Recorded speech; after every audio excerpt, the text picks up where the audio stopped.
मोहतरम वालिदैन गिरामी और प्यारे बच्चों, जैसा कि इससे पिछली वीडियो में हम प्रेजेंट इंडेफिनेट टेंस के बारे में कुछ इब्तिदाई चीज़ें समझ चुके हैं।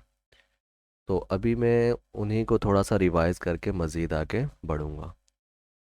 तो प्रेजेंट इंडेफिनेट टेंस में हमने पिछली वीडियो में ये पढ़ा था कि इसकी पहचान जब हम आम तौर पर उर्दू बोलते हैं तो हमारे जुमले के आखिर में ता है, ती है, ते हैं वगैरह आता है। तो ऐसे जुमलों को हम प्रेजेंट इंडेफिनेट टेंस कहते हैं।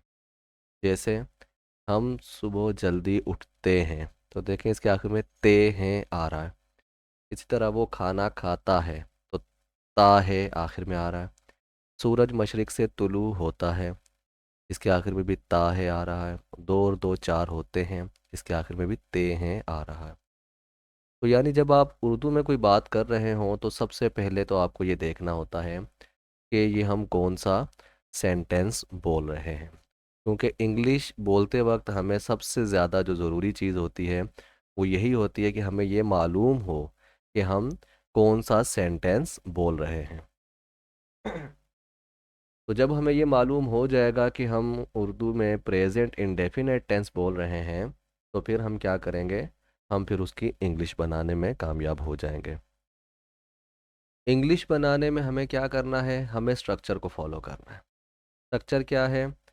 जब प्रेजेंट इंडेफिनेट टेंस की हमें पहचान हो गई तो हम सबसे पहले उसमें इंग्लिश बोलते वक्त या लिखते वक्त सबसे पहले हम सब्जेक्ट लिखेंगे। उसके बाद हम वर्ब की फर्स्ट फॉर्म लिखेंगे, फिर हम ऑब्जेक्ट लिखेंगे। तो यहाँ पर दो चीज़ें बताई गई हैं इब्तिदाई तौर पर। पहले नंबर पर सब्जेक्ट जो हमने ऊपर कहा, तो सब्जेक्ट दो तरह के होंगे। यानी जैसे आई का मतलब होता है मैं। वी वी का मतलब होता है हम। यू का मतलब होता है आप या तुम भी कहते हैं, ठीक है।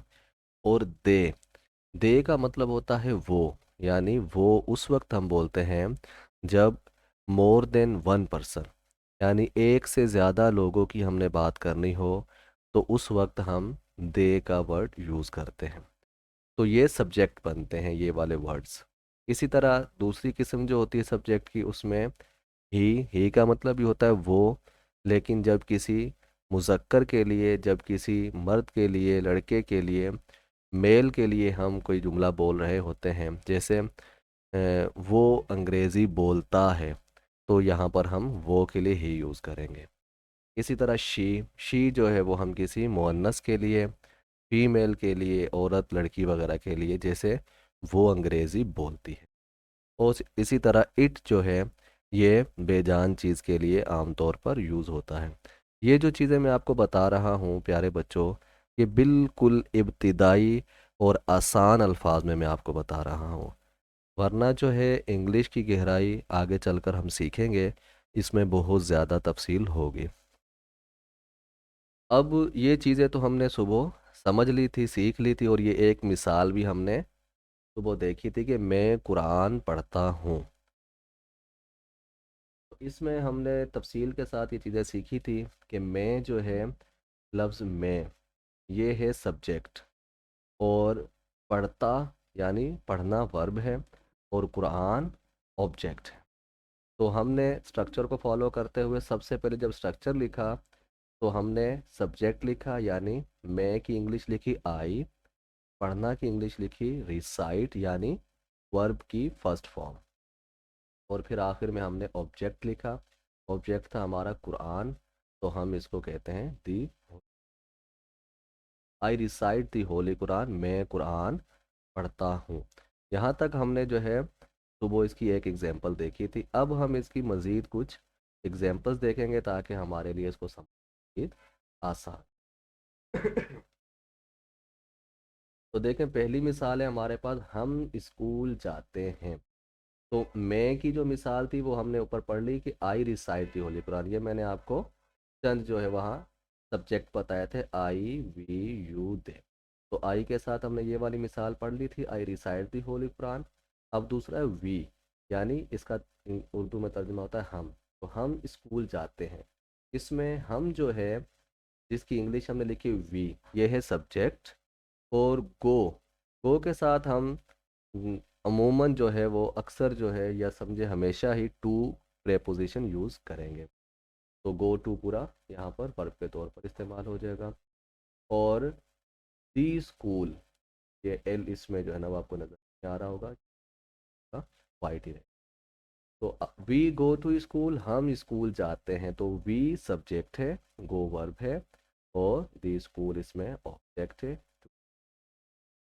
आप मोबाइल इस्तेमाल करते हो, यहाँ पर जो आप है इसका इंग्लिश में तर्जुमा होता है यू, ये सब्जेक्ट है, और मोबाइल इसमें ऑब्जेक्ट है, और इस्तेमाल करना की इंग्लिश है यूज़, ये वर्ब की फर्स्ट फॉर्म है। यू यूज़ दी मोबाइल, आप मोबाइल इस्तेमाल करते हो।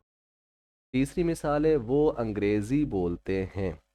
तो अब इस जुमले में हमने जो सब्जेक्ट तलाश किया वो क्या था, वो की इंग्लिश हमने लिख दी दे, और स्पीक, इसके स्पेलिंग देख लीजिएगा, SPEAK, स्पीक, ये वर्ब की फर्स्ट फॉर्म हो गई, और इंग्लिश ये ऑब्जेक्ट है, वो अंग्रेज़ी बोलते हैं। अली और सुलेमान गेम खेलते हैं। अली और सुलेमान ये दोनों मिलकर सब्जेक्ट बने, ठीक है, क्योंकि वो दोनों एक काम कर रहे हैं, और वो काम क्या है, खेलने का। तो इस वजह से अली एंड सुलेमान दोनों सब्जेक्ट बनेंगे, और उसके बाद प्ले जो है ये वर्ब की फर्स्ट फॉर्म हो जाएगी, और गेम ऑब्जेक्ट हो जाएगी। तो स्ट्रक्चर को हम फॉलो कर रहे हैं, तीनों चीज़ें हम इसमें लिख रहे हैं, सब्जेक्ट, वर्ब और ऑब्जेक्ट। इसी तरह आखिरी मिसाल, बच्चे शोर करते हैं।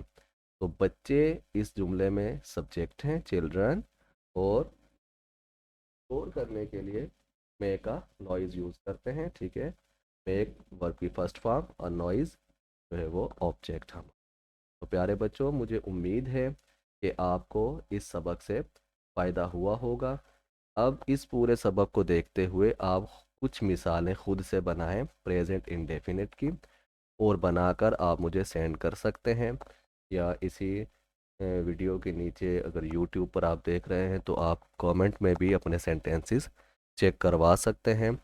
और जैसा कि मैंने आपको पिछली वीडियो में भी कहा कि अगर आपको समझने में कुछ मुश्किल पेश आ रही हो, या मेरे समझाने का अंदाज़ आपको समझ ना आ रहा हो, तो आप ज़रूर जो है वो भी मुझे कमेंट करके बताएं, ताकि मैं आपके मुताबिक वीडियो बना सकूं। मेरा मकसद आपको और आपके बच्चों को, या आप बच्चे हैं तो आपके वालिदैन को ये सिखाना मकसद है, ताकि हमें दूसरों की मोहताजी ना रहे, और हम थोड़ा बहुत अपने बच्चों को घर में बैठकर पढ़ा सकें।